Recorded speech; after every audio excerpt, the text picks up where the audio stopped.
My dear politicians, you are elected not to rule but to serve. Kamarajar Karnataka அரசிட்ட தண்ணி கேட்கிறார்.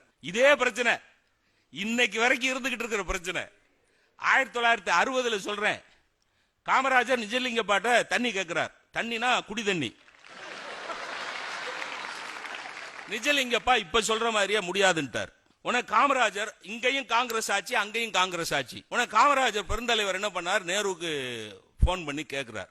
நேரு சொல்றாரு, நான் பிரதம மந்திரிங்கிற ஹோதால நான் தலையிட முடியாது, அதனால நான் உங்களுக்கு ஒரு சின்ன டிப்ஸ் தர்றேன். நெய்வேலியில தமிழ்நாட்டில் மின்சார உற்பத்தி ஆகிட்டு இருக்குல்ல, கர்நாடகால இப்ப இண்டஸ்ட்ரியல் டெவலப்மெண்ட் ஆகிட்டு இருக்கிற நேரம், தொழில் வளர்ச்சி ஆகிட்டு இருக்கிற நேரம், அவங்களுக்கு இப்ப மின்சார தேவை அதிகமா இருக்கு. அதனால நீங்க ஒரு டீல், நாங்க நெய்வேலியில உற்பத்தி ஆகிற மின்சாரத்திலிருந்து தமிழகத்துக்குன்னு உரிய பங்குல ஒரு பங்கை உங்களுக்கு நாங்க தர்றோம், நீங்க எங்களுக்கு 40 நாள் தண்ணி தாங்க. Deal was okay. இதுக்கு தான் டீல்னு பேர. இதுதான் டீலு. வேற என்னென்னமோ சொல்றான் டீல்னா. அவன் கிடக்கான் டீல் பண்ண தெரியாதவன் தான் வேற எதையோ டீலுமா. இதான் டீலு. அதுல என்ன சாதுரியம் பாருங்க. நிஜலிங்கப்பா ஒத்துக்கிட்டுங்க மின்சாரம் கொடுத்துட்டாரு. 25% அங்க போயிருச்சுன்னா தமிழ்நாட்டுக்கு மின்சார தட்டுப்பாடு வரும்ல. உடனே என்ன பண்ணார் தெரியுமா காமராஜர், அப்ப கொண்டு வந்ததுதான் குந்தா நீர் மின் திட்டம்.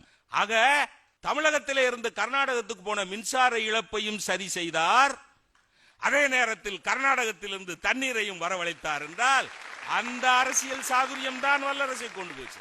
2.25 கோடி அன்னைக்கு தாமஸ் தான் இன்ஜினியர். விஸ்வேஸ்வரையா வந்து சொல்லிட்டு போயிட்டார், இங்கெல்லாம் அணை கட்ட முடியாது, 2 பக்கம் மலை இருக்கணும், இங்க 2 பக்கம் மலை இல்ல, அதனால இங்க அணை கட்ட முடியாது. காமராஜர் சொன்னார், கவலைப்படாத, தாமஸ் தான் இப்ப சீஃப் இன்ஜினியர். தாமஸ், மதுரை மாவட்டத்துக்கு மதுரை வட்டத்துக்கு தண்ணீர் வேணும்னா இந்த அணையை விட்டா வேற வழி கிடையாது, தைரியமா கட்டு.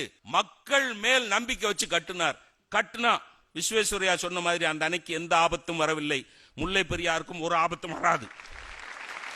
வைகை டேம் கட்டுறதுக்கு 2.25 கோடி, 2 கோடி செலவழிச்சிட்டு 75 லட்சத்தை திருப்பி கொடுக்கிறார் கவர்மெண்ட்டுக்கு.